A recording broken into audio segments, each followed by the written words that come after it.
Well, hello. How's it going? Great. Hey, You guys. I'll tell you one thing: technology. Well, good morning, Savannah and Georgia and America. We're back this Saturday with the Watchdogs and Julius. We got a great. We're supposed to have three more people, but I'll talk about that in a moment. But Julius, I guess tell everybody good morning. good That's me. morning, everybody. We are happy to have our uh, panel this morning. Seems like a panel of one for House District 165. Everybody was invited, but I guess Yep, Robert will talk about that in a minute. yep.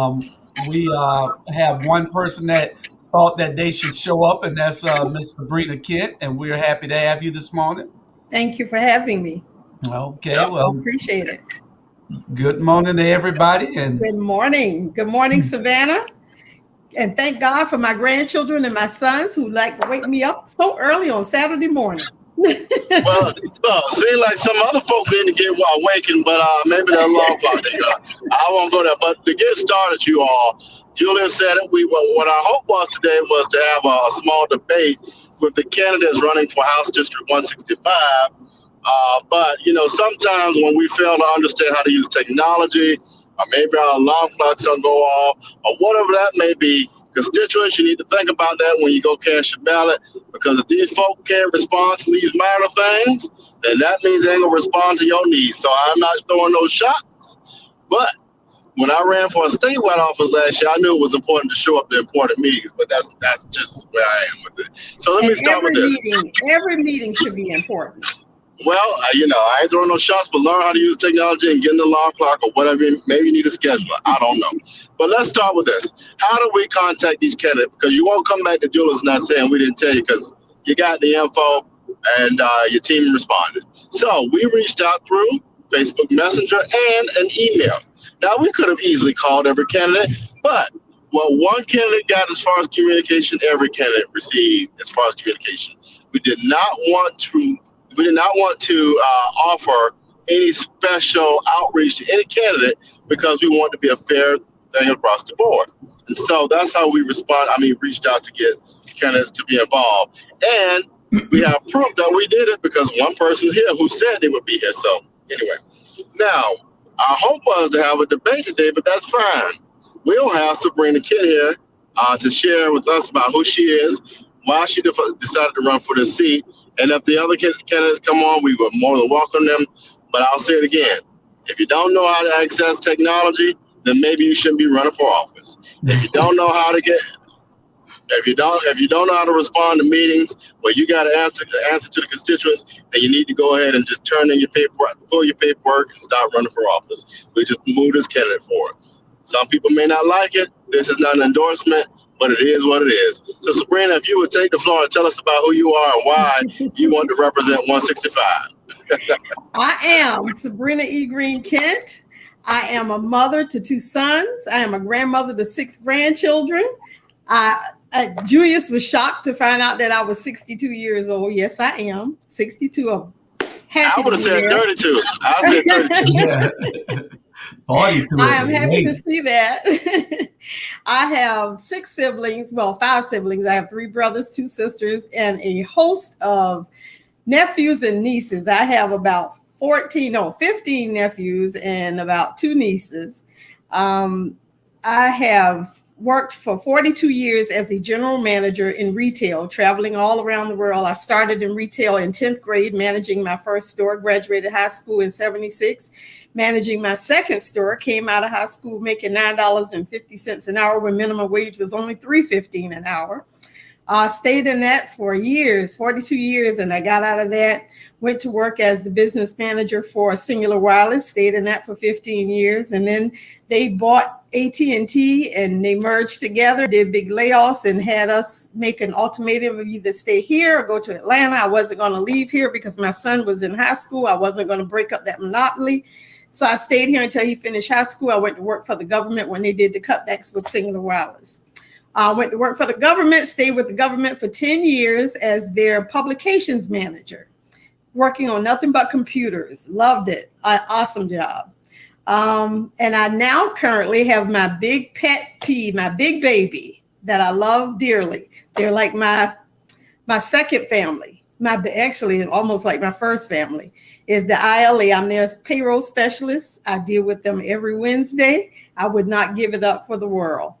I've been serving in my community out here in the Nottingham area for about 36 years now. Well, my baby boy is 30, so it's been about 32 years that I've been serving in the community. I volunteered in the high schools, the middle schools, and the elementary.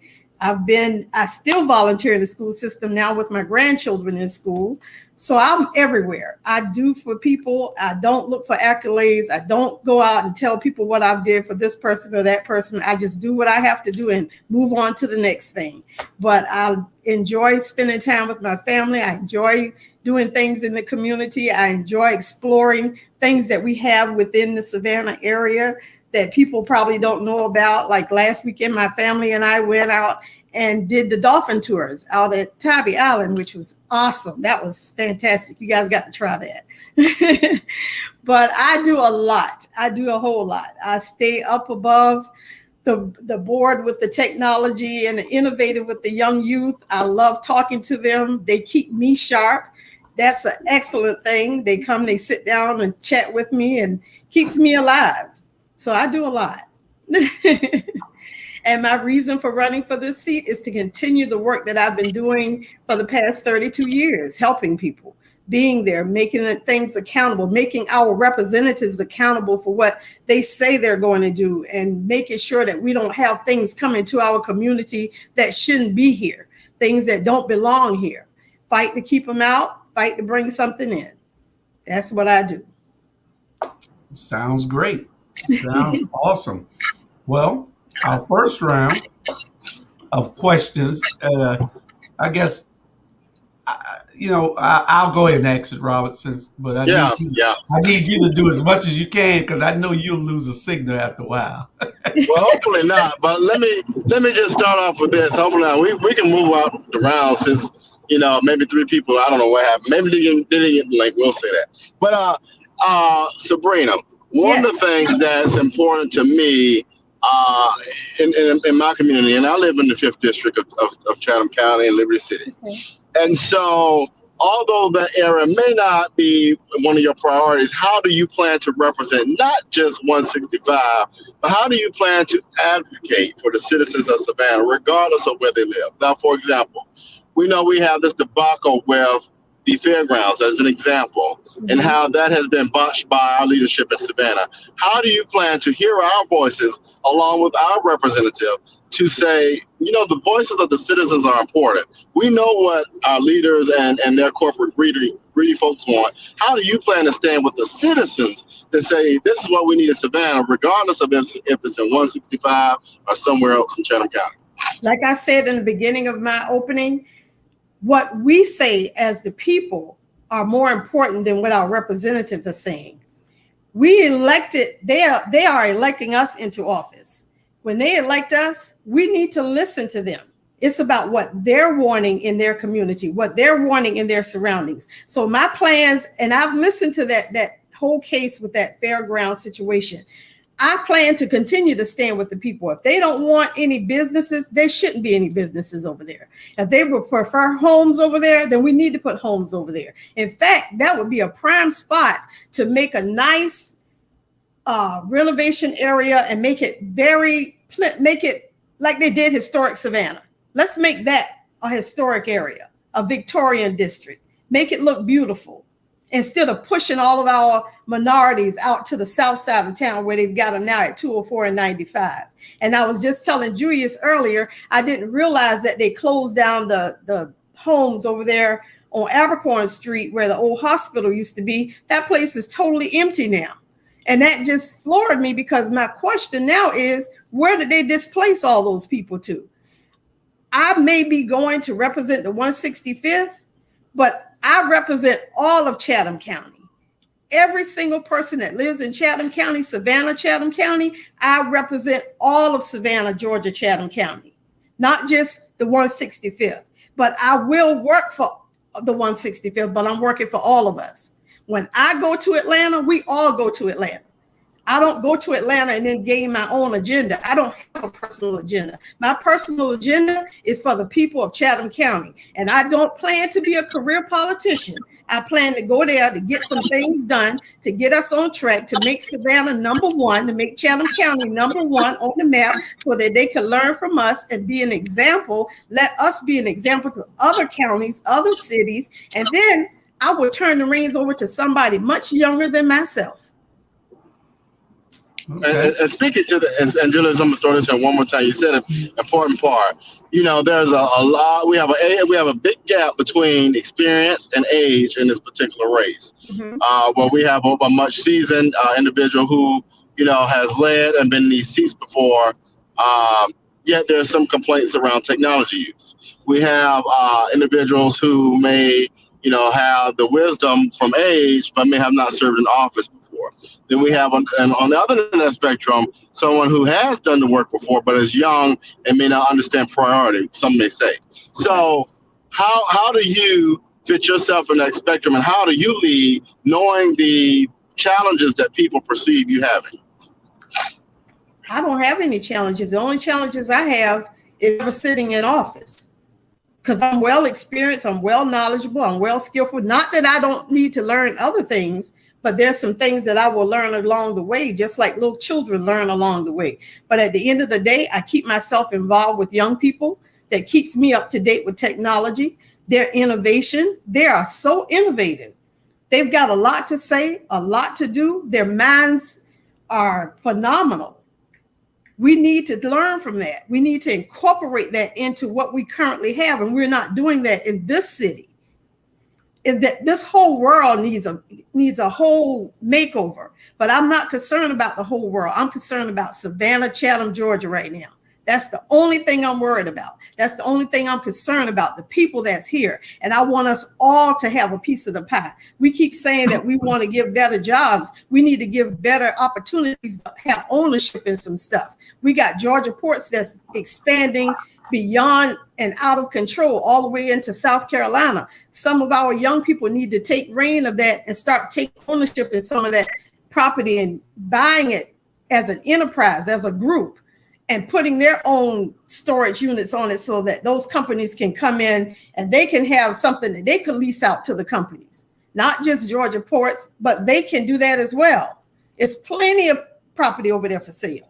Let those young people use that innovative mind they've got and get some of that property and start leasing it out to those companies. It's so much that can be done. Listen, I can be slow when it comes to some things, but it's one thing for sure. I know how to get myself out there and get myself involved with the young people so that I can understand more about technology. I do understand technology. I know computers. I've worked on them for more than 12 years. But at the end of the day, I'm still learning things. I have a 9-year-old granddaughter to teach her grandmama stuff every day. She want me to go get an Apple. I don't like Apple. I like Samsung. So me and her go tick for tat with that. But at the end of the day, she still teaches her grandmother a lot. And I love her for that because she keeps me abreast of things that I may not know. All the little social media pages. I'm up, getting there. Not all the way there, but I'm getting there. Okay. So those are things that I can learn, that I'm learning, and I have learned, and I'm still getting on those stepping stones to keep learning as I go along. But I have a lot to offer. Okay. We're going to get to our next question. And that's, what is your thought on CTR, the critical race theory? They want us to not talk about the history that affects Black people in this country, and they don't want it to be taught. They want us to forget it and wash it under the table so that it won't affect how kids growing up in today's world feel.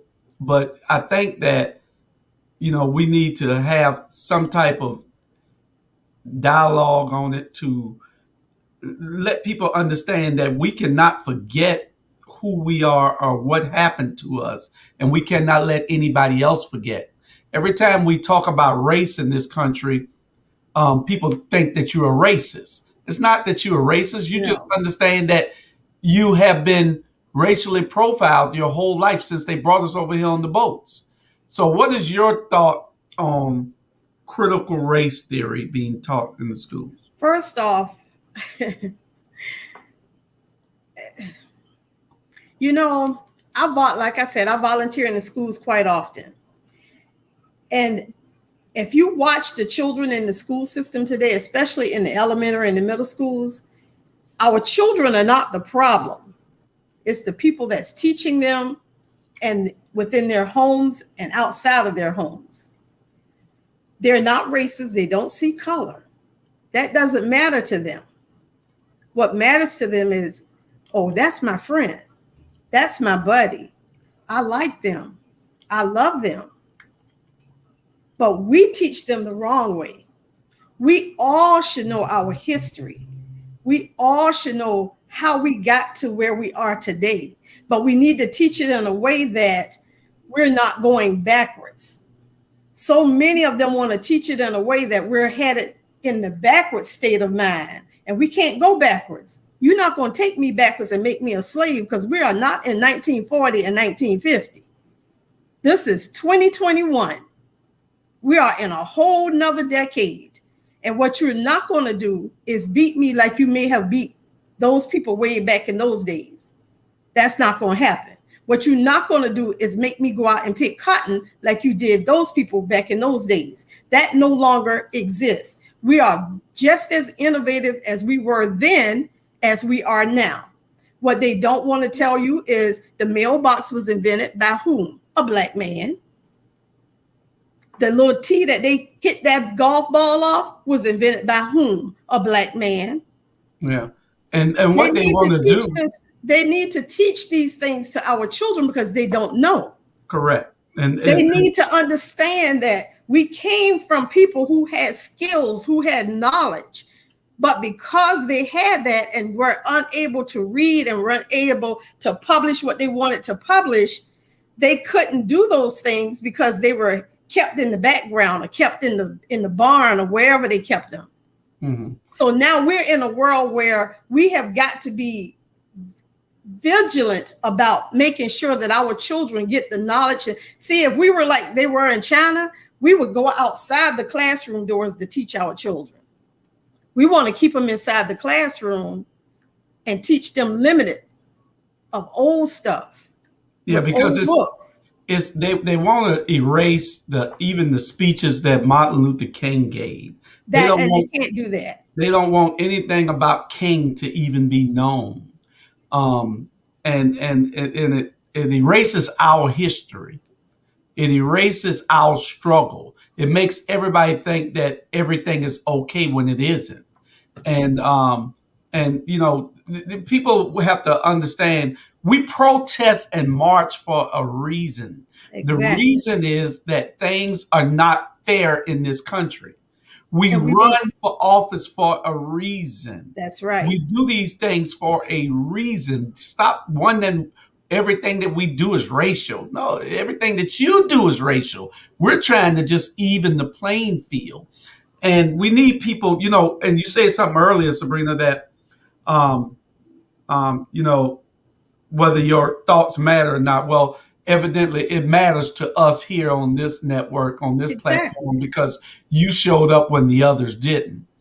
And what we're going to show in the next couple of years here is that this is where you will go to make things matter on this platform, because we're going to be the voice of the eyes and the ears for the Black community. And let me say this, Julius, I like the idea that you guys have this set up, this platform.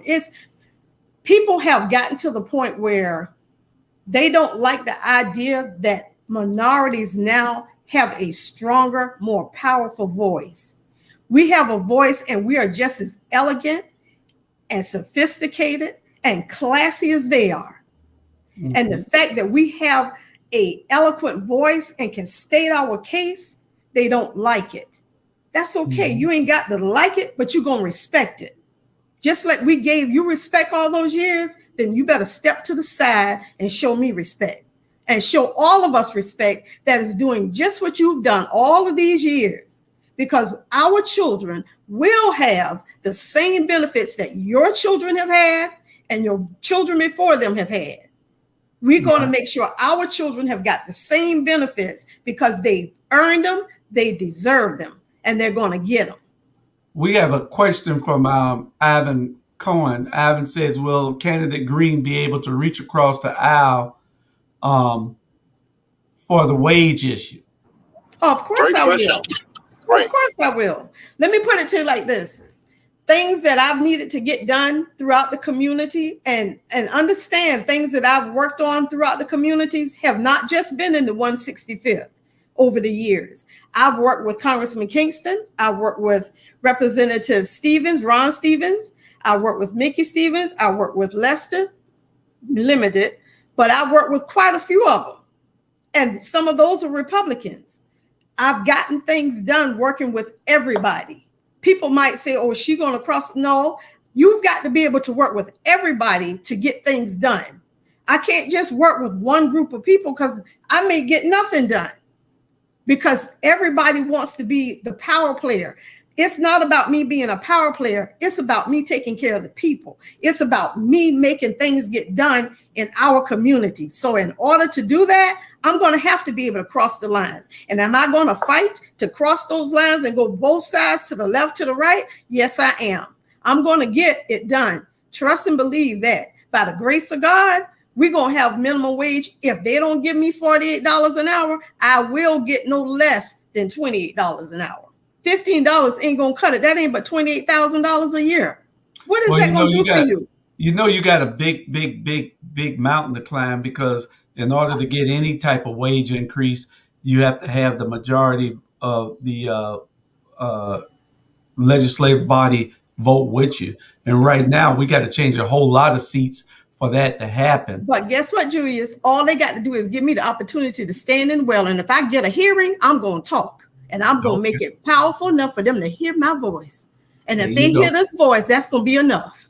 There you go. Gwendolyn Glover says, curious to know if there's any legislation that Mickey Stevens was working on that this candidate will complete or try to work on. Yes, I would. If there's any still on his desk that he was working on, and I'm uncertain at this point if there was any, because the last time I know Mickey to be in the office working was in 2018. And at that point, I'm not sure what he was working on. But if there is, I promise you that I will continue that and complete it. Okay. Melinda had a question, but you already had answered this. Okay. She said, where was it? What makes you qualified? What qualifies you for this position, and how familiar are you with the issues of District 165? Oh, I'm well familiar with the districts of 165. Let me put it to like this. I watch everything. If nothing else, I get in my car and I take drives all through the 165th. I see things coming into this area that don't belong in this area. They're trying to do to us what they've done in Victorian District, what they've done in the Historic District, and they're trying to push us out too. But every time I see something that's not right, I get on the phone and I call down to the city council and to the representative that represent that district, and I give them a conversation, and we have we chop it up a little bit, and then I find out what's going on. If I don't like it, then I go to those people, whoever the community leader is within that area, and I have a conversation with them. And if need be, then we're going to have a meeting and we're going to go before city council, because what's not going to happen, you're not going to push us out like you did those people downtown. That's not going to happen. You're not going to push us out like you did those people in the Victorian District, and like you continue to do those people down there. That is not going to happen. It's not going to happen today. It's not going to happen tomorrow, because as long as I got breath in my body and a vehicle to move, I will call Uber if I have to. And I'm going to drive through this community like I'm doing right now. And I'm going to keep watching, and I'm going to keep looking, and I'm going to keep my notebook on the car seat like I always do. And I'm going to jot down stuff, and I'm going to pick up that phone, and I'm going to make a call. Even if it means I got to call all the way up to the state. If you don't know I don't call, you better call Representative Paul Gilliard and Representative Ron Stevens. I keep their phone hot. Well, it sounds like you. Go ahead. Well, Sabrina, and I'm glad you said that. One of the things that concerns me, especially in the city of Savannah, you spoke on city council, And Mhm. I'm so proud of our Power Three, and the others, I don't know where they are. Maybe they got amnesia on the way once they got the seat. I won't go there. But the Yamacraw piece bothers me. When we start talking about affordable housing, when we start talking about, that riverfront property wasn't cute and pretty until Kessler got down there and built Plant Riverside, and SCAD was given a free key by the mayor. But anyway, I won't go there. Mhm. So my question is this: how do we protect people in communities like Yamacraw when we have a city councilman who doesn't understand what's going on, is asleep at the wheel, and at your level, how do you protect people like that in the city of Savannah? Let's remember this. Let's remember this. Part of that situation that they're going through right now did not happen under this administration. It happened under the prior administration. Those things were already put in place with the contractors that took over. And instead of them sitting down at the table with that contractor and says, okay, if you're going to come into this area and you're going to renovate it to make it nice and beautiful and make it uplift, then you're going to incorporate the people that already exist in that area. Then we're going to have some people come in and we're going to sit down and we're going to talk to the people that already exist there. We're going to have meetings continuous. I would be personally willing to go in there and sit down and talk with these people because I see them quite frequently. I run into them. I talk with them. I sit down. As a matter of fact, this was just Wednesday, and it's horrible when I don't feel good because I will approach people in the worst way. It seems the worst way to me when I don't feel good. This young lady, beautiful young lady, walk around with pajama bottoms and a bonnet on her head with a little girl in her arms. I stopped her in her tracks. Baby, listen. Where are you going with a bonnet on your head and pajama bottoms? Where are you going? And you got a little girl up in your arms. Do you understand what you are teaching her? You are teaching that child that she's going to be lazy and don't care about herself.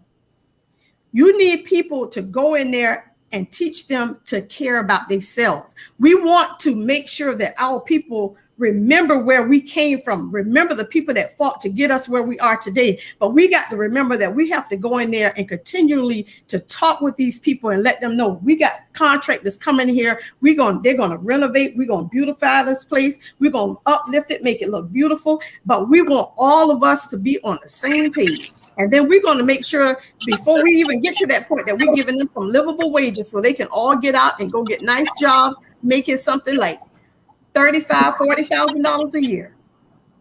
And I hear what you're saying.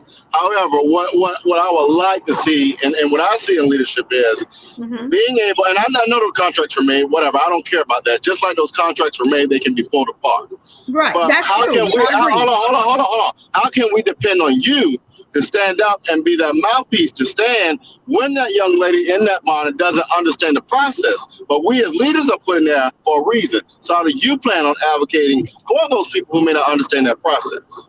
I will go into those communities continuously, have conversations with them, meetings with them. If I got to go door to door with them, put out flyers and give them information and talk with them. I will go to meetings with city council, county commissioners. We need to sit down and we need to make sure that if these contracts are not saying what they need to say as far as the contractor going in and doing renovation and uplifting these areas and incorporating the minorities that are already there, and instead of pushing them out and leaving them in there, we got a problem. Then we can't touch the ground. We can't do anything until we renegotiate these contracts, because we got to not push anybody else out. 204 now has 3 project units. They got to walk 1.5 miles to 2 miles to get to the bus stop. That's crazy. And another 10 miles to get to the first grocery store. That don't make any sense to me. Robert brought up something I think is very vital to and important to the listeners of this platform, because we understand that we have 3 fighters at City Hall that get ignored a whole lot. You have Alicia Miller Blakely, you have Keisha Gibson Carter, and you have Bernetta Bryant Lanier. They're fighting for everything that we need in this city, but they're being ignored and pushed aside and blackballed. And that's poor leadership. Even in the media. So I like the fire that you give, because you seem to would be one of those people that would be on the front line with them. Of course I would. Because right now you don't have any state reps with them right now that will stand up with them except for Derek Milo. Milo is there and he does what he needs to do. But the women are being ignored and they're out there fighting. They're fighting for the people, and you seem to want to do that too. And that's what it's all about, to understand that it's not about you. It's not about big business. It's about making sure that the playing field is level, that equity comes to every neighborhood of the 165, That's exactly not only right. just the 165 of the But whole all of Chatham County. Chatham County and But let outside. me correct you, Julius, in saying that it's not that this is something I've been doing for 32 years in this community, definitely in the 165th. If I have a problem, I make sure I take care of it. What you're not going to do, I'm going to give you a prime example. In coming into Nottingham, just off of Skidaway and Eisenhower, if you turn in there, there's now a storage unit sitting there that is currently sinking in the back part of it. They wanted to put a 92 unit project unit there during the time that Mayor Johnson was in place and during the time that Mayor Jackson was in place. They wanted to put a 92 unit project unit on that property. That property has methane gas on it. And until myself and a couple of other community leaders came together and stood before them, and if they don't believe me, go to the archives and pull the video from 2010, 2012. You will see what we're talking about. 2016, somewhere up in there. It was from 2012 to 2016. You can pull the videos and see what we said to them. You cannot put human lives on top of methane gas. That's the problem they had in Weatherwood, and the county commissioners had to pay those people to move off of that property. But they were trying their darndest to build a 92 unit project on top of that property, which is methane gas. And we fought until we got them out of here. Then somehow Julian Miller went behind the back door, however he did it, and got approval during Mayor Jackson's term, and they signed off on it, including Mayor Johnson, Van Johnson. They signed off on it, and they put that storage unit over there. Now, the back part of that storage unit is sinking. So that man has since sold it to another company and is now under new management. Sold out. Yeah. He done sold out because he didn't tell that man that property is sinking again. Now, let me tell you what they did that they didn't tell the people across the street in front of the property, that they're sitting, they took a pipe and ran it underground and sit it on the corner of the property on the corner house and let the methane gas run underneath the ground and causing 3 of the houses to sink. That lady done went and rebuild up her house, and every time she do it, it sinks some more. And I stopped and had a conversation with her and told her what the situation was. Has she done anything? I don't know. I don't see anything taking place, but that's her property. Okay, those are the kind of things that I fight for. So it don't seem like I'm fighting. I fight, Julius. I fight for my people. I fight for everybody. Because what you're not going to do is mistreat the people that live in the 165th. You are not going to mistreat these people that live in Chatham County and think just because you carry a title that you all of that in a bag of chips. No, sir. Either you're going to handle yourself as a representative and you're going to do right by the people that you said you was going to represent, or you're going to get out of the seat. I'm sorry. That's just the way it is. Okay. So, we got a bunch of questions, but Melinda, you might want to call her with all these questions you got up here. My number is 912-308-9470. Hold on, they're gonna call you all night now. 912-308-9470. I'm available 24 hours a day, baby. Look, I bet you can't call the other candidates. I'm just saying. Go ahead, Julius. You can call me. I'm available 24 hours a day. I answer my phone, and trust and believe, if you call my phone and you don't get me the first time, I'm either on another call or I'm probably tied up with my grandbabies or tied up in a meeting. Whatever it is, I do return my calls all the time.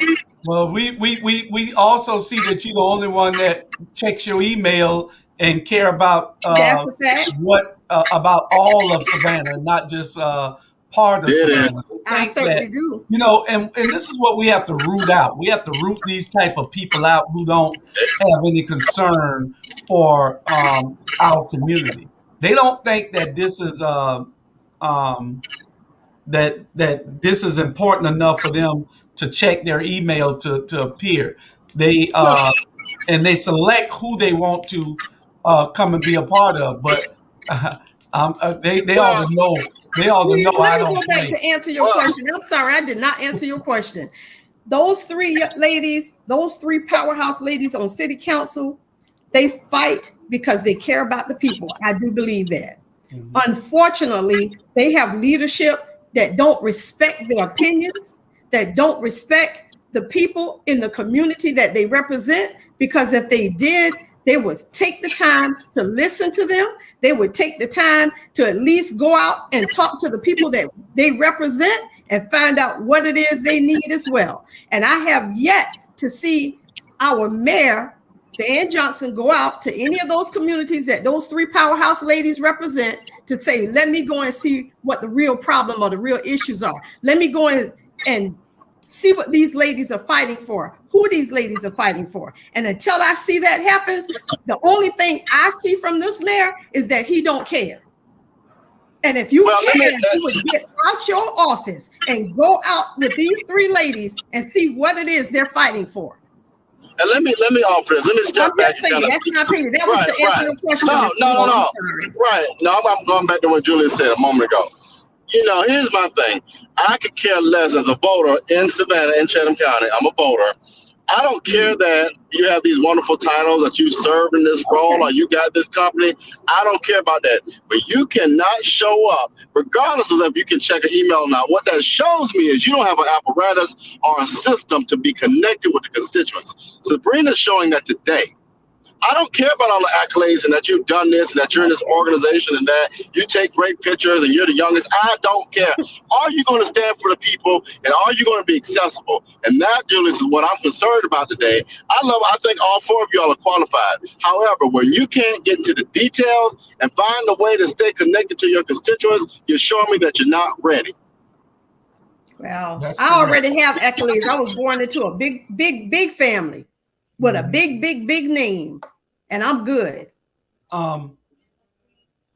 Ivan Cohen asks whether there are any standing committees you would be interested in serving on. I'm not sure just yet. I haven't thought about that, Van. You know what, Julius, to be honest, I truly have not focused in on that, but I guess I need to because all I've been focusing on is the people of Chatham County and the 165th, just trying to figure out what I can do to help them. But if one of them committees going to help me get something for this city, then I'm going to get on that committee, whatever that committee is. Definitely the transportation committee. Melinda said you're welcome to come to the Cloverdale Community meeting, 6 p.m. on Tuesday, Okay. October the 12th. I don't know. Is Cloverdale in your district? It's not, but I'll go out there because it's still Okay. Chatham County. And I don't And think that's what I'm talking about. That's It's what I'm still talking about Chatham right County. now. that's right. Yes. That's right. Because they might know somebody in your district. That's Hello. right. I That's will right. be there October the 12th, right? At 6 p.m., Cloverdale Community Gotcha. Center. I got you. I'll be there. Okay. And I think Melinda's the president over there, Okay. so you can contact her and get on the agenda because we need everybody to see that you care. And see, this is what they try to do. They want to drown you out, and because you want to fight for the people. Anybody want to fight for the people? Anybody want to wake black people up? They really want to move out of the way, or they don't want to put into position. We have people that want to go just because they want to be just like those people that are already there. And we need different type leaders now. And I know that you will be that type of person because, see, they right now they operate in silos. The reason that the black community can't get nothing done is because we operate in damn silos. Every time, everybody think if you are with the state body, you don't need to be with the city council members, or you don't need to be with the city council members of the other municipalities, or you don't need to be with the county commissioners unless they're your real good buddy. We got to stop operating like that. You need to talk to the school board members. You need to talk to You got to talk to board of everybody. elections members. You need to talk to the county, the city, all the other municipalities. Everybody needs to be working together. Exactly. And this is the problem. We work in silos and we get nothing done. Now you got 3 women out there fighting their butts off every day, and they are trying to tell people we're not going to operate in a silo. We're going to operate together so that we can bring a voice to this community and to the needs of this community. And we need you to be a part of that. Because Julius, they say they'll tell you got a valid point. You have to work with every entity in the city in order to get something done. So you'll know what you need to bring to the table, what you got to bring to the table. I've got people saying to me, well, she don't have no money. You know why I don't have no money? Because I haven't been bought. The people that is contributing to my campaign are people who love me, people who are actually putting money, a little penny here, there, a little dollar here, there, to do what's got to be done. Those are people who care about me. Those are people who respect me, and I respect them and love them just as much.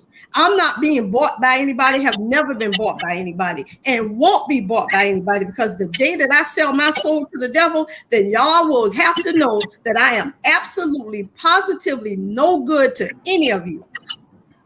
I will never be any good to anybody once I have been bought. And I have never been bought by anybody and will not be bought by anybody. Okay, I got you. Left her phone number for you. I got you, 7509. And Ms. Glover said there's no I in T. That's true. That's right.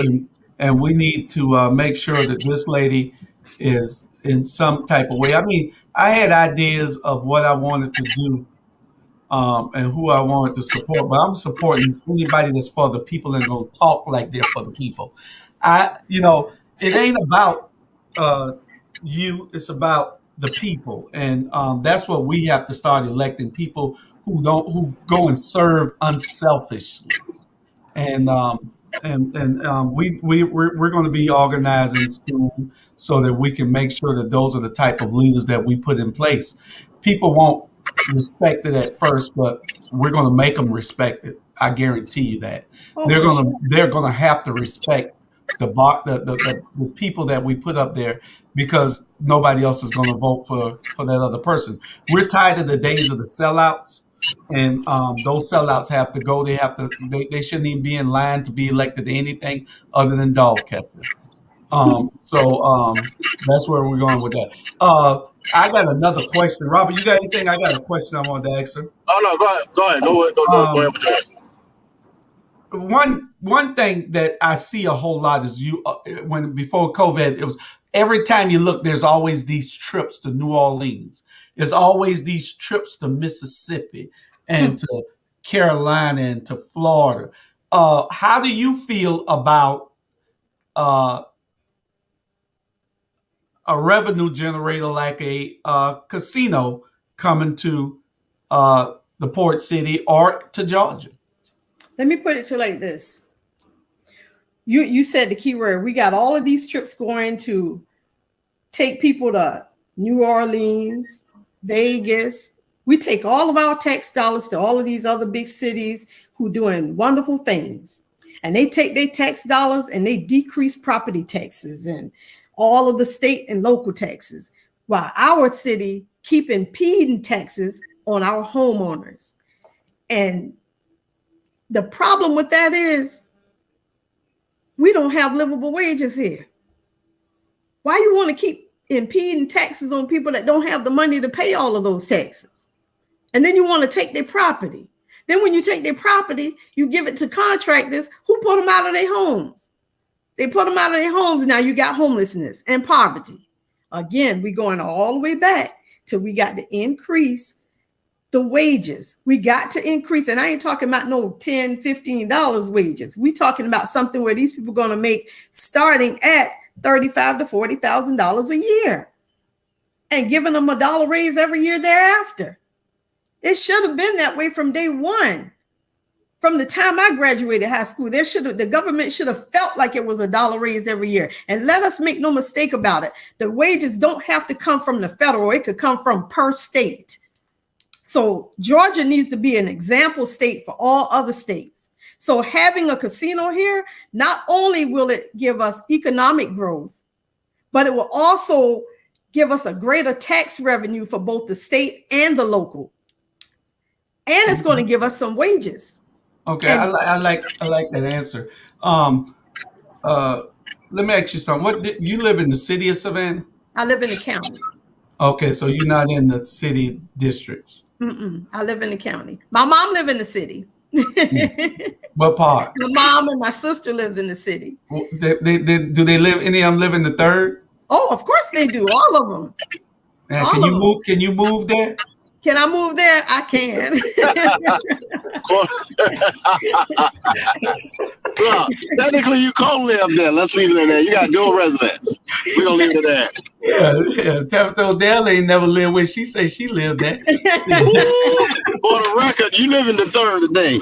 And you live both places. Ain't no wrong with having two houses. Let me tell you how crazy it is in the third district. I live in the third district in the county. And if you cross the street, I'm in the city. If you cross back over, I'm in the county. That's how crazy it is. That's how close we are in proximity of how that map is drawn between the city and the county. Okay, here's a good question. Rather than a casino, how can we get more money from the Georgia ports to improve our low wealth communities? Especially I would say at this point, Georgia ports can offer us at least 2% of their revenue back into the local environment here and out to the local city, because 2% is not even asking too much considering what's coming in there. Even if it wasn't 2%, they are not offering anything. They're not offering to do anything. You know why? Because we're not demanding nothing. And why is that? We elect the people that will demand those things, then they're not going to give you anything. Power is never ceded to anybody. You must take it. Money is never given to anybody. You must ask for it or take it. So it's the same thing, Julius, with it's the same thing with our institution with SCAD. They're not paying any taxes. Why? Because again, you say they're not asking. Most states that's got a private institute, they're paying at least their fair share of revenue back into the community.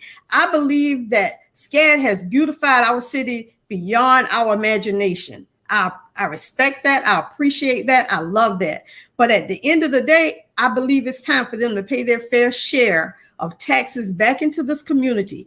Listen, when these people stop paying their fair share, this decreases the taxes on homeowners. We got to stop impeding all these extra fees on our homeowners. Stop putting all the pressure on us and stop putting the pressure back on the people that we're giving so much to that's not giving anything back to us. Because what are they giving back to us? And to speak on that, what worries me are our seniors and the elders and communities like Carver Village. I'm very concerned.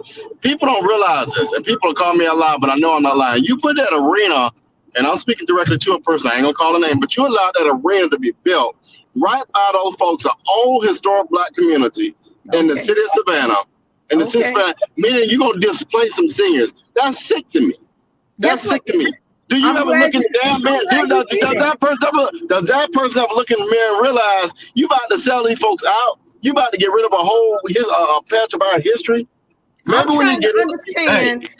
My biggest question is, how do they sleep at night knowing that you're displacing people that are of age, people that are minorities, people that will have to scramble to find some place to go because you chose to displace them, knowing that the property that they could move to in the Victorian district or the downtown area is far beyond what they could ever probably afford, because one, they're not making the money to do so, and two, you know that that's out of their reach.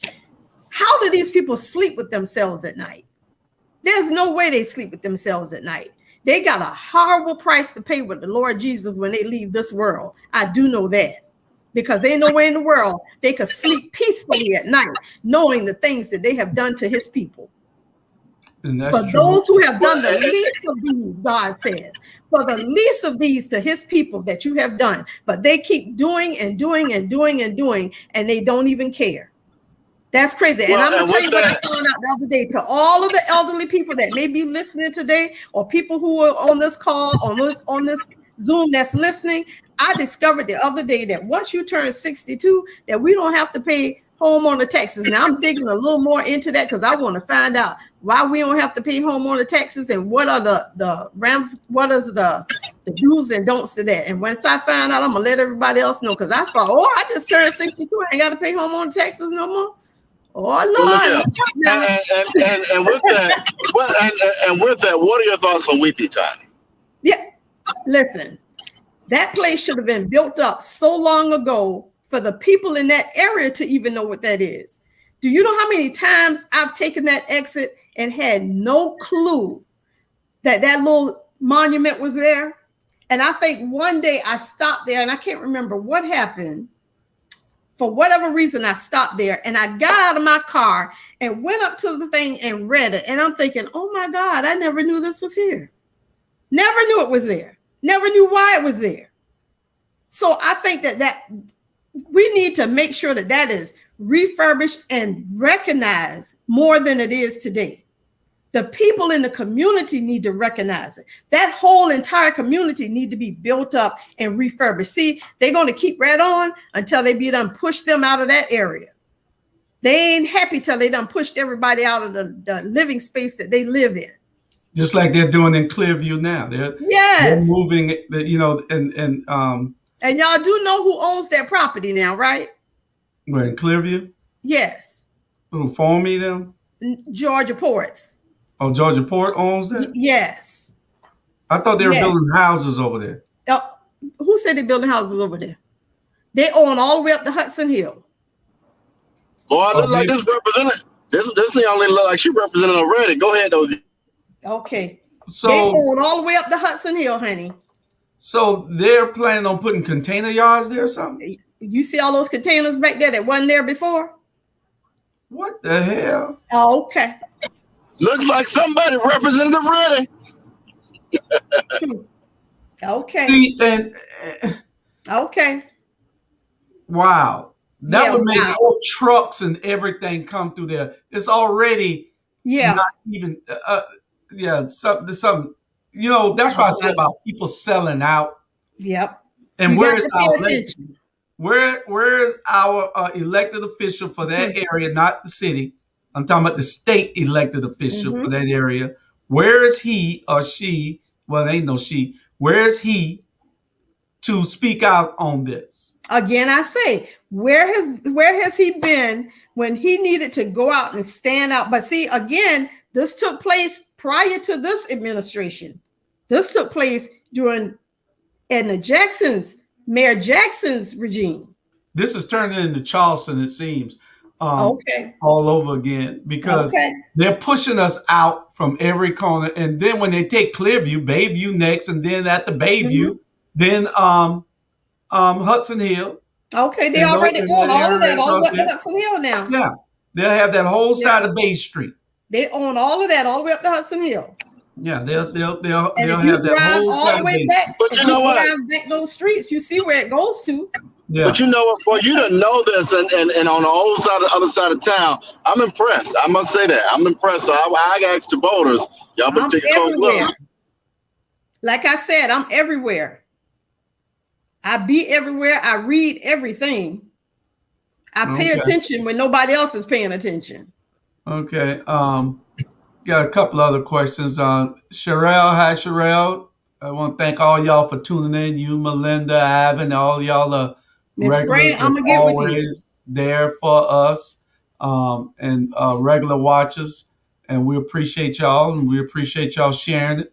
But Sherelle said, I'm a senior, and I just spoke with an appraiser last week. I definitely pay homeowners tax. And she shouldn't be. I'm gonna check it. Listen, Miss Grant, I'm still doing the homework, and when I do, I'm gonna make sure that Mr. Hall knows so that he can let y'all know what the deal is with that. Well, we've tried to get Sonia Jackson on so she could tell you Yeah. about the senior exemption. Give us some details on it, because I read something on it the other day. I was actually Googling one thing and that popped up, and I was like, what? I ain't got to pay senior tax. I ain't got to pay homeowner taxes no more. Wow. Melinda says too often elected officials promise to address issues that are outside of their wheelhouse. Yeah. Will you make it clear what you are truly able to address? Say that again. She wanted to know whether you address, she said people address things that are outside of their purview. Will you make it clear what you are truly able to address? I am truly able to address minimum wage, livable wages. I am truly able to address sex trafficking. I am truly able to address the fact that you all are being displaced out of your homes. I am truly able to address senior transportation that they've taken funds back from the federal and the state level that was being available to them. I'm truly able to address the youth, the things that they need, the things that they want, the things that we're not listening to. Anything else out there, I can still address it. Those are the top things that's on my list. And those are things that I could truly address. Well, and I think this whole state, you know, what we have now, and I'm just going to be frank because that's what I am. I just tell it like I see it. What we have is a bunch of officials, other than the ones that are fighting, like Alicia, Keisha, and Bernetta, and who are just blind and deaf, because you see what is happening overall in this whole county. You see it. And instead of standing up and fighting and not worrying about being reelected, you turn a blind eye to it or a deaf ear to it. Oh, yeah. And we got to start understanding that if these people don't come out for our cause, we're not coming out for theirs. There are folks that can't call me no more who called me the last time that they got elected. There are folks that cannot call me. I want them to call me because if I work for them through my consulting firm, it'll be a high-ass price. So it'll be a really, really, really high price because I'm not working and doing anything for some people anymore. You cannot get that out of me because and then there's some people who call me for my endorsement, but they never say the word for me. They never stood up for me. So if you didn't stand up and if you don't find nowhere on record where you endorsed me or if you came out and supported me, then please don't call my damn number because I will not support. I don't care if it's Warnock. I don't care if it's Ossoff. And I brought Ossoff to Savannah. So, you know, you cannot call me. It's just as plain and simple as that. You can't call me. You can't ask for my support no more. I might not say anything about you, but I'm not going to say anything for you. That's just not going to happen unless you pay me very well. And I have a company. That's what I'm saying. I'm not selling out. I have a business. And so I did a lot of free work last time. There's no more free work for these people who only look out for themselves. So that won't happen. Yeah, it's time out for everybody want to be quiet and be hush hush. Everybody's scared. So if I say this, they won't vote for me. If I do this, they won't vote for me. Listen, I'm fighting for you all. I'm fighting for us. It's not just about me. This is not about me and my family. This is about all of us. When I get to Atlanta, we all get to Atlanta. When I fight for us all. If you notice my literature, everything that I say is about when it's time for us to go, it's our time to go. It's our time to go. And you know what? Our time to ride. It's not about me. It's not about the man next. It's about all of us to go. We got to stop throwing the rock and hiding our hands. Robert was saying something. Yeah, Sabrina, let me ask you this. So many times we hear that same speech from all of our elected politicians. Mm-hmm. I see elected leaders as a different thing, but politicians. Mm-hmm. The one thing my parents taught me is when we eat, the entire family eats. period. That's right. How can you ensure us that when you're elected, that the entire family will eat? Tell us how you're going to ensure that. I said it just then. I do it now. Well, I mean, show us, like, for example, are you going to reach out to the people, or are we just going to see you when it's time for the election again? What are the real tangible strategies you're going to implement so that we know that you're telling the truth? They first off, they built me a website that will be out there continuously, even beyond this campaign. So everything I do will always show up on that website. When I'm here in Savannah, I'm going to be everywhere, not just in the 165th, but everywhere. My time is dedicated to the people. My mother has always taught us, be where you're supposed to be where you need to be, always be accountable. Make yourself accountable so that when people have to come and make you accountable, they can't find no fault on you. They can't find you not keeping your word. Because one thing about me, if I've told you I'm going to be there, if I told you I'm going to do something, if I told you it's going to get done, it's done. Well, the only person always be accountable. The only person I know running in the 165th is Sabrina Green Kent.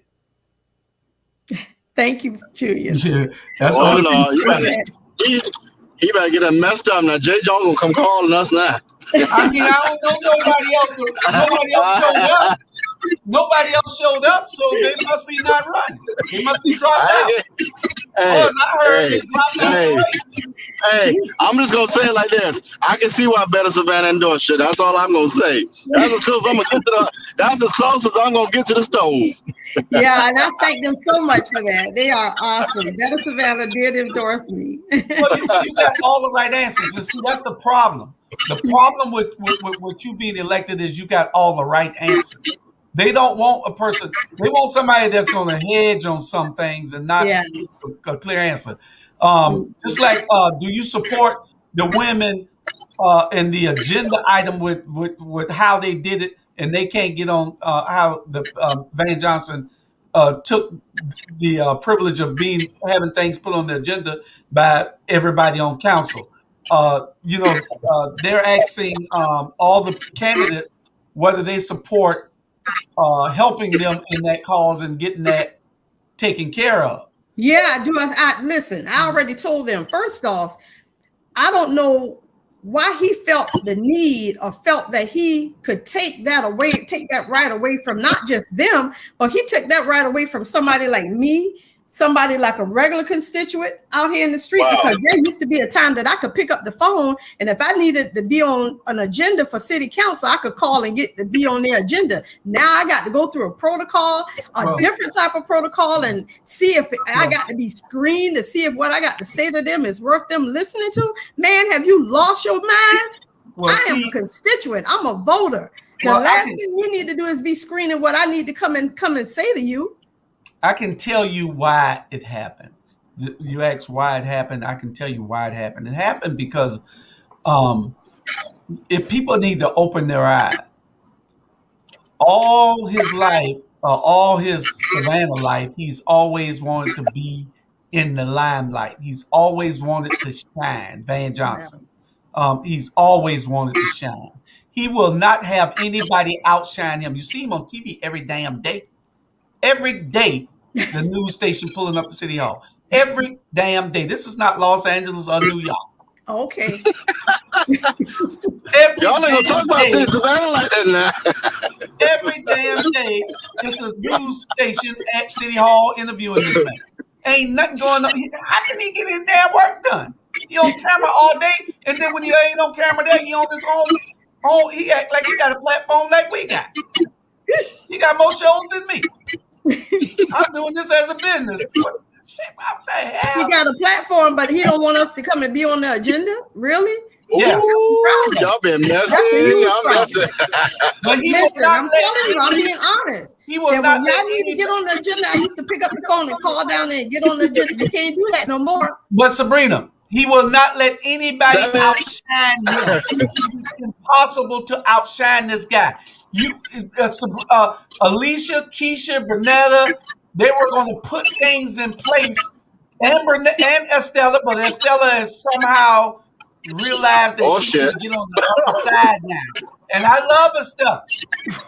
But Estella has done things and we just got to call it like it is on this platform. I don't put no much, that's my sister. But you can't whisper nothing to me no more. Everything you say to me must be said out loud from now on. Don't whisper nothing to me. Nothing. We got to say it like it is. You know, because when you fight to the death. When you fighting for the people, you fight for the people to the death. You don't get off when you get a little rocky because somebody is threatening you with a position. You weren't born with that damn position. Don't worry about it. You there to serve the people, not yourself. And that's where we get these selfish people. And I know that we just want to be a forum, but now it done turned into a discussion because you're the only one showed up. So we're going to talk openly. Might well talk. Hey, we got 20 more minutes. Y'all, hey. Well, I just figure like this. I'm going to represent the people just like, and I don't consider myself to be Jesus, but you ain't see Jesus run from nothing. You ain't see Jesus change his tail for nobody. Come on now, be so the ram in the bush. You gonna stand up for the people like Jesus stood up for the people, and he stood up in the open. He didn't hide his hand. He didn't throw no rocks and hide his hand. That's right. So either you gonna stand like he did, or you're not gonna stand. You can't stand up and say you stand for Jesus and then do something on the other side and act like you don't know what Jesus did. Make up your mind who you are now. Make up your mind who you are. Estella is behaving just like Linda Wilder Bryan, self-serving. Wow. Well, man, let me tell y'all something. And Sabrina, this is important to me. You know, going back to Liberty City, one of the things that irked me, and we talked about this in the District 5 caucus, is when one thing I don't play with is my elders. And my father and a number of my elders told us about zoning laws a long time ago. But when you get in there and you rezone a community, to open it up to the floodgates when that community is fine and the people in that community say, we don't want to be rezoned, why would you go rezone it anyway and then come back and tell a lie talking about, well, we really didn't rezone it for that purpose? You're damn lying. So what's going on? Tell us what's going on in your opinion. Here's first off, a lie's a lie. I'm gonna tell you this. If they go to that table and they rezone the 165th without any representation from the 165th, I'm going to get a petition started for the 165th to all sign it, and they're going to have to go back and they're going to have to redo it because we had zero representation at the table. That's a promise to everybody in the 165th. Number two, y'all done pushed all those people out there to 204 and 95. Who's representing them now? I want them incorporated into the 165th. So they'll have some representation. Since y'all done pushed them all the way out there because y'all didn't want them into the city limits. Y'all didn't want them in the Victoria district. Y'all didn't want them up here in this area. So you pushed them all the way out there. So now they got to have good representation. So I want them in the 165th. Hey, while you talking about that, guess what? I don't know if y'all know, Julius and Sabrina. Let's talk about this. The folks in the east side, over there in your area, Sabrina, you better watch out, because guess what? That Eastern Wharf, that ain't going to stop right there at that bridge. Oh, trust me, I know. I know. I see. I ride around. Don't think I don't ride around and watch them. They trying real hard, but every time I see something, I get on that phone and call. I get on. Why? Why is this happening? And who approved this? And every time they put up one of them signs, I call. I'm going to be at that meeting. And don't let me not see a sign, because there's got to be a sign posted before they start any type of construction. Because if I don't see a sign, somebody got a problem. Because that sign got to be posted, I think, for 30 days or more before they start anything. I already know what time it is. Don't think I don't ride all through the 165th. Ivan Cohen said, Dr. Bryant, they didn't lie, they just exaggerated. But guess what? We gonna vote their ass out. Exactly. It's gonna take a while. Election year. It's gonna take a while for us to do the things that we have in place, and so they might have a term or so left, but we're gonna start recruiting people that have only the people in mind, those candidates that have only the people in mind. So And as no long as I got breath agenda. in my body, I promise that I'll be a part of that recruitment, no matter where it's at in this county. But we need everybody to join on. All you all that are looking out there who see this video, who hear our voice, it is time for all of us to stand up. Not just one of us, not just some of us. It's time for most of us most of us to stand up because we can't change anything by ourselves. We're No, going to need the help from we everybody. need to And we got fight. to stop falling prey to these career politicians who know how to turn on the charm, kiss babies, attend every funeral, attend every party they ain't invited to, go to every Woo! debutante ball. You know, it's a Who the lot of crash the stuff. party? Yeah, it's a lot of stuff that we got to do. You know. Look, look, Sabrina, we haven't touched on this, but it's important, very important to me and important to our families and especially to the parents out there. What is your thought and how you working with the school board? And one of the things that I think we have a fabulous superintendent, Dr. Levette, has done a beautiful job in her leadership. But what we're Mhm. dealing with right now is board overreach. What's your vision with the school board? You skipped out a little bit. You froze up on us. Oh, okay. Yeah. So yeah, no problem. I'm asking, what would your relationship and your working life look like when you're elected when it comes to the school board? You know what? Even now, every now and then, I'm sure Dr. Levette will vouch for that. I send her little messages every now and then if I see something that I can suggest to her that she can incorporate in whatever she's doing to kind of help along, like the transitioning of the kids back into the school system. I know in the private schools, they've had their central heating and there are people come out and place something in their outside units that every time the air cycles back and on and off, that it purifies the air within every room, every hall to help keep the air clean and keep the kids safe and keep the staff safe. That would help and alleviate and decrease the spreading of COVID, the flu and colds and everything else. One of the things I will support them with and try to get more funding if need be is make sure that they get more janitorial staffing in there so that every time those kids leave the classroom is to make sure that they have somebody go in there and get those. They got these little power machines that they can go in and spray down and sanitize the rooms, keeping them clean, making sure the kids stay safe and clean. They could do that while they're at lunch, while they're on the playground, while they're changing classes, whatever the situation may be. But the school board will always have my support.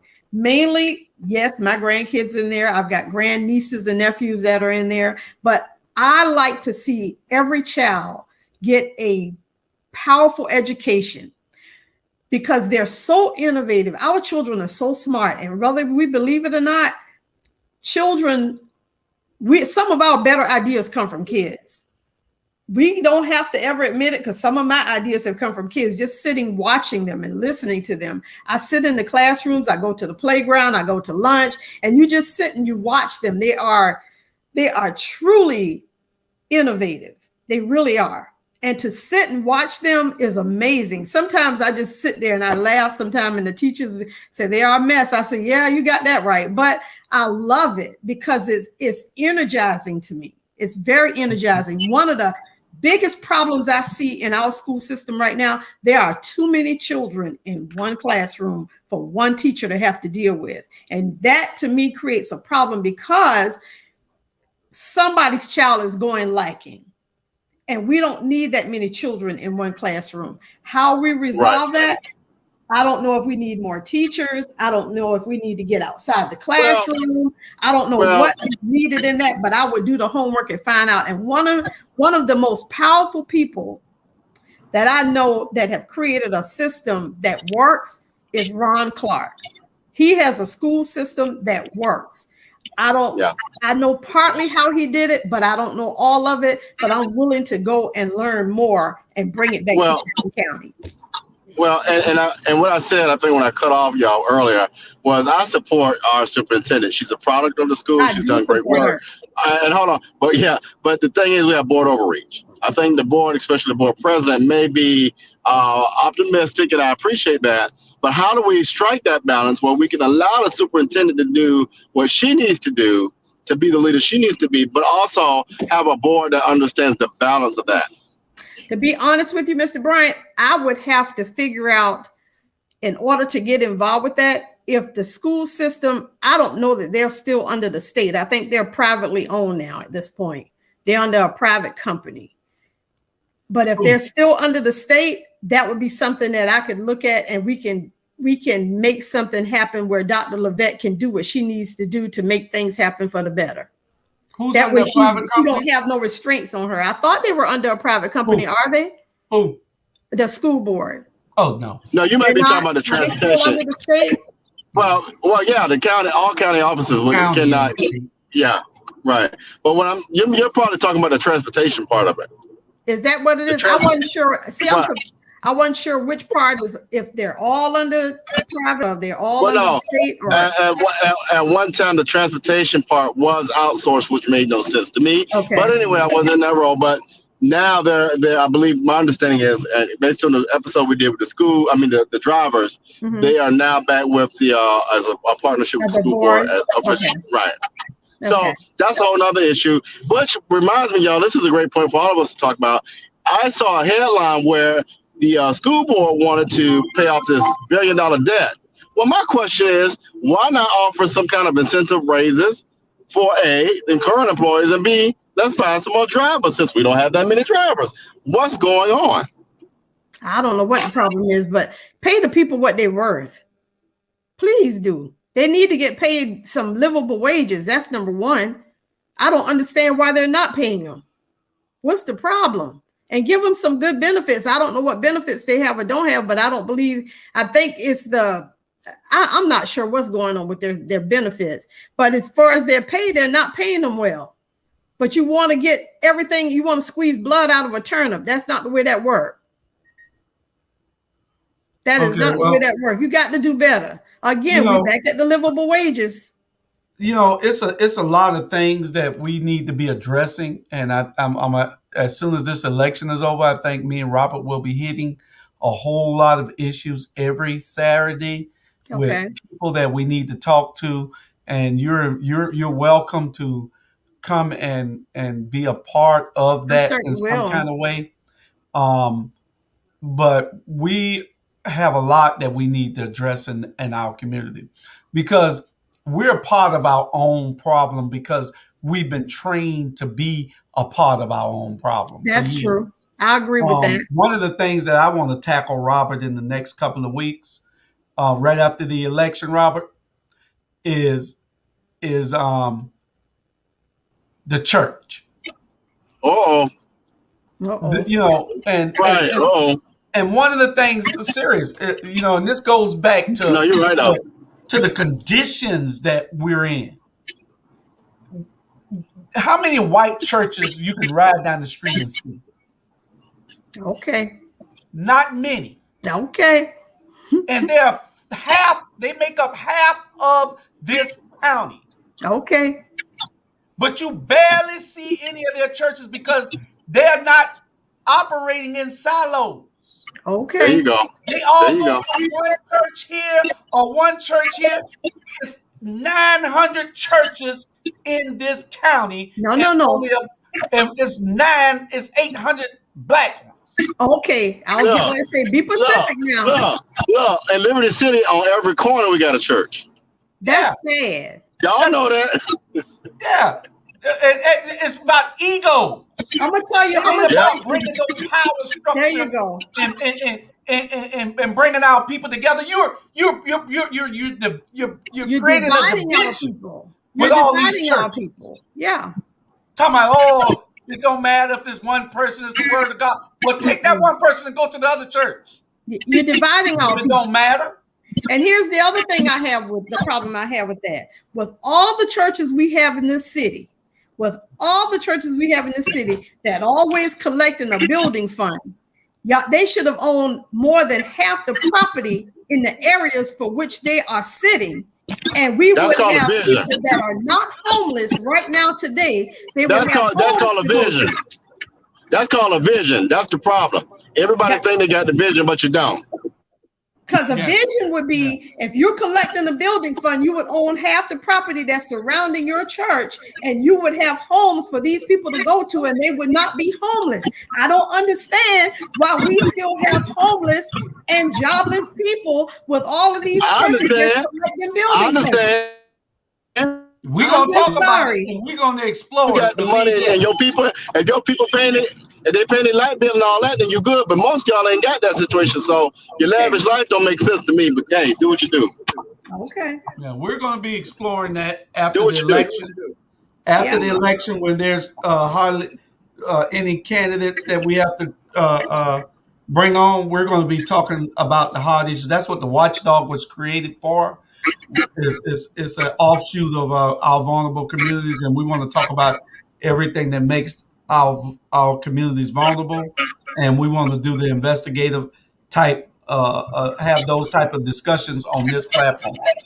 We got about 8 minutes left with you, Sabrina, but we, like I said, we want to make sure that all the candidates that talk like you, all the candidates that want to fight for the people, we want to make sure that y'all know that we have a platform for y'all to come and be recognized on.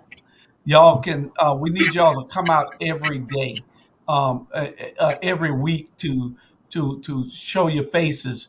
We know that a lot of people like you probably do a lot of things in the community and not want people to know. But you have to let people know. People out of sight is out of mind. That's true. And we need people to see the work that you do in the community. We need people to understand that you are for the people. And the only way to do that is to be a part of something that is being built to give this information to them. Okay. Okay, so I got you. don't shy away from coming on and talking, because that's what it's going to be all about. Those are not churches, they are businesses known as Hallelujah Incorporated. Right on, Miss Coyne. Establishing a church is the easiest thing to do so Van can be in charge. It used to be opening a club and a liquor store. You're right, Melinda. It used to be opening a church so easy. She went there now. McGruff, Watchdog takes a bite out of issues. That's right, Ivan. We're going to be taking a bite out of the issues. People must know your civic involvement. That's correct. Sabrina, tell us where people can help you volunteer, come out and help you on your campaign, where they can donate. Tell us these things so that people can know how to help you out. Okay. We on the 16th, let me see, on the 15th, 16th, 22nd, 23rd, 29th, and the 30th, we're going to start going out on the corners, holding up our signs, letting people know that we're here, that it's time to vote. On the, what else we have? I've got a website that's now sabrinakentcares.com. You can go out there and make donations there, or you can go to my Cash App at Sabrina $2021 campaign and make a contribution if you like. Okay, so they can go to your website and get all that information, right? I will. I'll send it to you. I'll do that. They can go to your website and get all that information. Yeah, they can go to my website and get all that information as well. Everything is on my website, sabrinakentcares.com. All right. And I must say, I think you will be the only one that will have a website, which blew my mind too. But we won't go back to that. I've got some pretty good soldiers that's fighting for me, so that's a good thing. Okay, but the thing is, I just find it in 2021, how you gonna run for office and not have the basic foundational tools? But it's like building a house with no nails. How do you do it? I don't know. Your house gonna fall down. Ivan Cohen said you fudged on his gender on Candidly Keisha when you was on Candidly Keisha. I did. You must be called him Miss Cohen or something. I did. I'm sorry, Mr. Cohen. You better take him out to lunch. Better get him in lunch. The way to a man's heart is via food. You better go get that constituent. I'm gonna have to take him to lunch right now. That'll work. So give us 3 minutes of your closing, and then me and Robert will close out. All right. Well, thank you guys for having me on your show today. It's been wonderful. It's been enjoyable. It's been laughter. And I've gotten somewhat emotional at times, but I just want people to know that I am truly passionate about the people in our community in Chatham County, in the 165th, as well as all of Chatham County. My love for people is the same love that I have for my family. I love my family dearly. They know who I am, where I go. The people that I work with daily at ILE will tell you who I am. The people in my community that I lived in for the past 36 years will tell you about Miss Kent. I have a great love for people, a passion for people. Running in this seat means that I'm going to be your best fighter, your continued fighter. So when I move, you move. When I go to the state, you go to the state. This is not a one-time hit. I am not going to be your longtime politician, your career politician. I'm there to make some things happen, get them on the right track, get us all on the right track. So the next person coming after, I want young people to be on my committees, young people to be standing with me, fighting with me, being on my campaign trail, being in the office with me. So when it's time for me to take that move out and step out of the way, I want a young person to step into my seat and get it and fight for it and fight for the people that's coming up behind them in the ranks. Again, I am Sabrina E. Green Kent. Election is November the 2nd. I ask for your support. I ask you to come stand with me, hold up some signs on the corner. I ask for you to be there for me on November the 2nd and after November the 2nd. Thank you again for all of you being out there listening and supporting me. All right, Robert. All right, I'll end with this. You know, while this is not about the late Mickey Stevens, I knew Mickey and was around him based on our affiliation and membership at St. Benedict the Moore Catholic Church in Savannah on East Broad. And we're both brothers of the Beta Phi Lambda chapter of Alpha Phi Fraternity Incorporated. What I will say by being around Mickey is that he had high expectations for 165. He led his area well. And in his replacement, we need to find someone who will understand the details, who understand how to be in touch with the constituents, and understand that every meeting is serious and important, regardless of who you think is there. And so with that, I ask the voters to take note of all things, all shows and all endorsements. Your pictures, your accolades, your first times, your being doing this, your time is this and that, doesn't matter if you can't stand for the people when it matters most. That's correct. And I'll end with this by saying that this is what we do. We got a little off of what we were going to do. We had the whole program here for the other candidates, but don't think that I was. If you come on here, I'm not. Especially if it's a forum type, it's going to be fair. We want to hear what everybody has to say. But if you don't think that you need to come here and say it, then by all means, stay where you're at. But we will always give it to you uncut and raw. That's what we do here. So in the coming weeks, we will be exploring everything. We will be having a call to arms, so to say, with everybody to come out so we can start organizing for the upcoming elections with the school board and with the city elections in 24 months or 26 months or something. So we 25 months. So we hope that y'all watch. We want y'all to share it with everybody. Watch all the programs. You got Dr. Smalls tonight at 6 p.m. We have our reruns of some of our shows from last night because we got 4 or 5 shows on every Friday. So they're all rerunning today also. You can catch this show again in a few, probably tomorrow. You catch this show tomorrow. Yeah, tomorrow. I'll reschedule it for again tomorrow. So with that being said, we appreciate you coming out, Ms. Kent, and Thank you. we thank you for putting yourself up for service. And Yes.